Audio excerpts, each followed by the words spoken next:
মহব্বতের ওই মা একদিনও কবরের কিনারায় যাবে না, ওই কবরে আমাকে একা রাইখা চলে যাবে। অথচ দুনিয়াতে আমি একা রুমে কোনোদিন অন্ধকারে থাকতে পারতাম না, ভয় পাইতাম। কিন্তু ওই কবরে আমাকে একা রাইখা সবাই যখন চলে যাবে, চিন্তা করে দেখলাম আমি যার জন্য এত পাগল হয়ে দৌড়াইতেছি কেউ আমার আপন হয়ে যাবে না। ও যুবক বাবারা, আজকে আমিও তো তোমার মতো বুদ্ধি নিয়ে চলতেছি। তুমি ভাবতেছো টুপি পরলে মাথা গরম এই জন্য দাও না, জামা পরলে শরীরটা আটকা আটকা লাগে এই জন্য পরো না। তোমার থেকে তো বুদ্ধি আমার মোটেও কম না রে বাবা। আজকে আমিও তো পারতাম তোমার মতো প্যান্ট শার্ট টাই লাগায় রাস্তায় বাহাদুরি করতে। টুপির কারণে তো সম্মান কমে নাই। টুপি সারি না, দাড়ি সারি না, নামাজ সারি না, এর একমাত্র কারণ আল্লাহর কোরআন পড়ে দেখলাম ওই কোরআনে কোনো মিথ্যা কথা নাই। ওরে আল্লাহর বান্দা, ওই কোরআনে আল্লাহ স্পষ্ট বয়ান করেছেন জান্নাত আল্লাহ বানাইছেন, জাহান্নাম আল্লাহ বানাইছেন। গুনাহগার যারা তাদের জন্য জাহান্নাম, নেক আমল নিয়ে যারা যাবে তাদের জন্য জান্নাত। ও পর্দার আড়ালের আম্মা জান, আসিয়া ডাক দিয়া কয়, রে ফেরাউন, তোমারে যিনি বানাইছেন তিনি আমার রব। ফেরাউন কয়, বুঝি, সব বুঝি, এখন তুমি আমারে রব বইলা স্বীকার করো।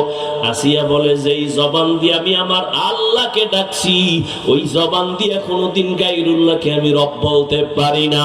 ফেরাউন বলে, না হবে, কানে কানে বলো, জোরে বললে যদি সমস্যা মনে করো।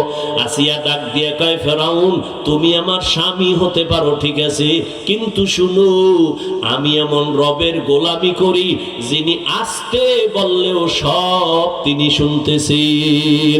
তুমি তো গোপন খবর রাখতে পারো না, আর আমার রব এমন মালিক, ইন্নাল্লাহা সামিউম বাসীর। ওরে অন্ধকারে রুমের মধ্যে দরওয়াজা জানালা বন্ধ করে সরে যুবক, মাও জানে না রুমের মধ্যে আমি একা, আমার আব্বাও জানে না, ভাই বোনেরা কেউ জানে না আমি রুমে কি করি। আল্লাহ কয়, তুই অন্ধকারে কি করু, আমি আল্লাহ সব কিছু দেখতেছি, আমারে ফাঁকি দিতে পারবি না রে বাবা। ও যুবক আল্লাহর গোলাম, ওই রবের মোহাব্বত অন্তরে জমা করো, মনেরে প্রশ্ন করতে থাকো, রে মন, আমার মতো যুবক যদি স্কুলে কলেজে পড়িয়াও নামাজ পড়ে আমার হইল কি, আমি কেন পারি না? আমারে এত বয়ান দেয় তারপরও কেন আমার নামাজের মায়া অন্তরে আসে না?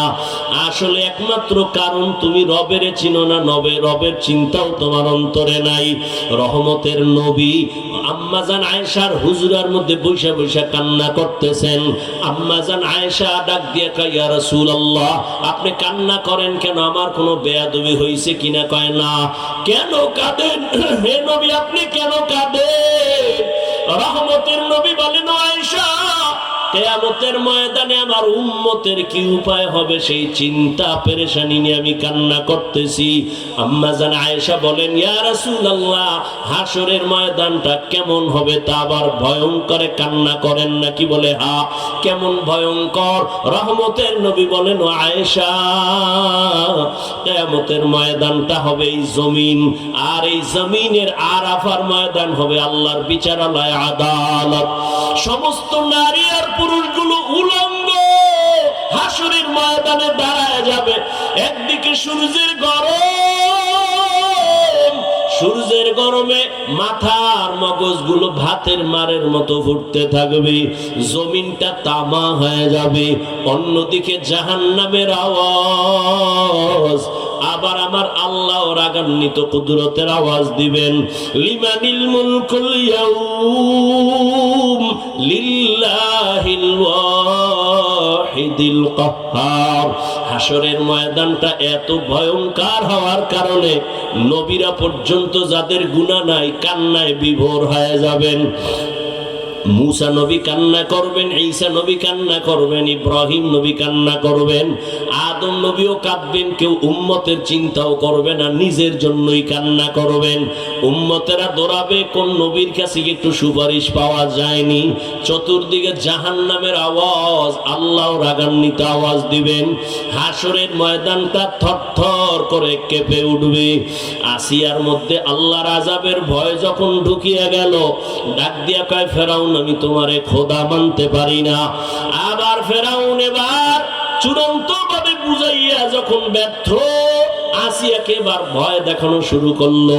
বিছানাটা আলাদা করে দিল, খানা বন্ধ করে দিল।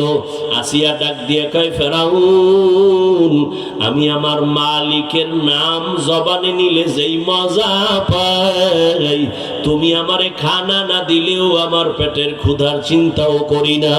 আমার মালিকের নামের ডাক দিলে আমার পেটের ক্ষুধা থাকে না। ও ফেরাউন আমি তো তোমারে রব মানব না, কারণ তুমি আমারে বানাও নাই, কথা বলার শক্তি তুমি দাও নাই। বিশাল সূর্যটা তুমি আমার জন্য বানাও নাই। আমার জন্য সূর্য গোলাম বানাইছেন যিনি, তিনি আমার এমন রব।